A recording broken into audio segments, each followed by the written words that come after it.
Moussa Sangaré est Encadreur. pour le compte du projet CVC. Il est chargé d'aller auprès des producteurs et des coopératives de producteurs afin de leur transmettre les techniques et technologies pour une meilleure production dans les chaînes de valeur riz, mil et sorgho. C'est un jeune âgé de 35 ans. Mon nom c'est Moussa Sangaré. Je suis un encadreur du projet CVC. Je travaille avec le projet CVC depuis plusieurs années. Quand les producteurs ont commencé à travailler avec le projet CVC, ils ont reçu plusieurs formations qui leur ont permis d'améliorer leur productivité et de gagner plus d'argent. Je voudrais partager ce que le projet CVC leur a appris par rapport à la production du mil. Suivez-moi. Si vous voulez faire une bonne production de mil, voici les étapes à suivre. La première étape est de connaître les technologies à adopter qui sont les suivantes.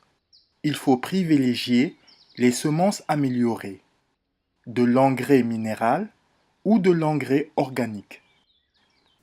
Il faut avoir des fongicides et les insecticides homologués, tels que Apronstar.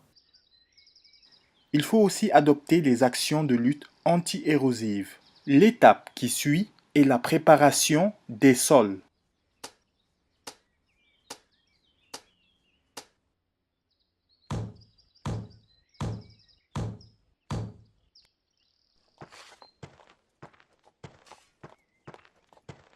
Après la préparation des sols, il faut procéder au semis.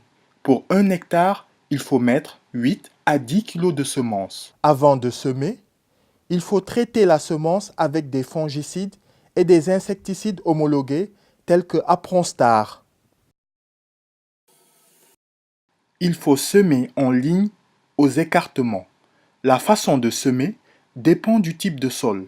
Pour un sol limono-sablonneux, il faut mettre 80 cm entre les lignes et 80 cm entre les poquets. Pour un sol sablonneux, il faut mettre 1 mètre entre les lignes et 1 mètre entre les poquets.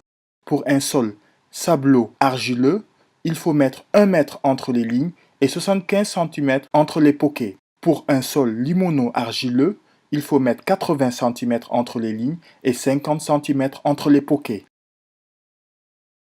Quand on utilise les fongicides, il faut mettre l'équipement requis, à savoir des gants, un cache-nez, un récipient spécifique. Après la phase de semis, vient la phase de fertilisation. Pour la fertilisation, on a le choix. On peut utiliser des engrais organiques ou les engrais minéraux.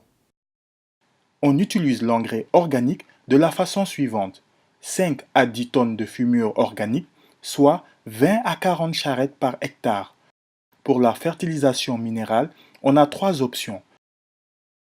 La première est un apport de 50 kg par hectare, de DAP plus 50 kg par hectare d'urée. La deuxième option est un apport de 100 kg par hectare de DAP plus 50 kg d'urée.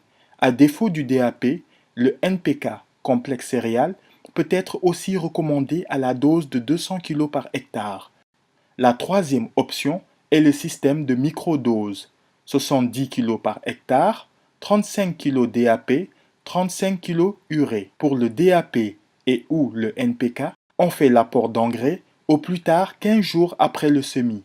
Pour l'urée, on fait l'apport d'engrais au plus tard 45 jours après le semis.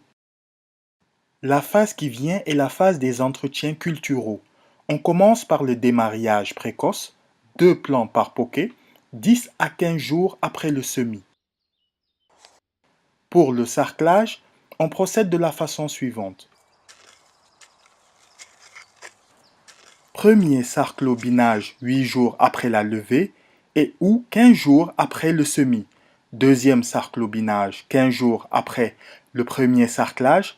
Troisième sarclobinage, au besoin, 60 à 65 jours après la levée, en humide pour lutter contre le striga. Éventuellement, le sarclage est normalement suivi du butage. Il faut garder en tête que certaines maladies et ravageurs peuvent venir détruire la production. Il s'agit du mildiou, du charbon, du striga, des pucerons, de la cécidomie et des sauterelles. Après tout ça, vient l'une des phases les plus importantes du processus, la récolte. La récolte se fait lorsque le mil est mûr. C'est lorsque les feuilles sont jaunes et les graines au niveau de la base des épis peuvent être enlevées avec la main. Les épis récoltés doivent être placés sur les tiges étalées sur le sol. Pour une production optimale, certaines variétés sont conseillées.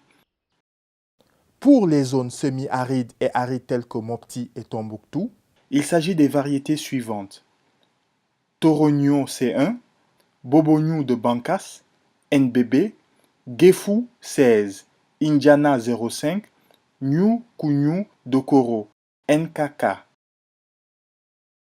pour les zones humides telles que Sikasso, Il s'agit des variétés suivantes: Sanyoba 3, CMDT, Sanyoba 23, Torogno C1. Voici, mes chers frères producteurs, ce que je voulais partager avec vous aujourd'hui.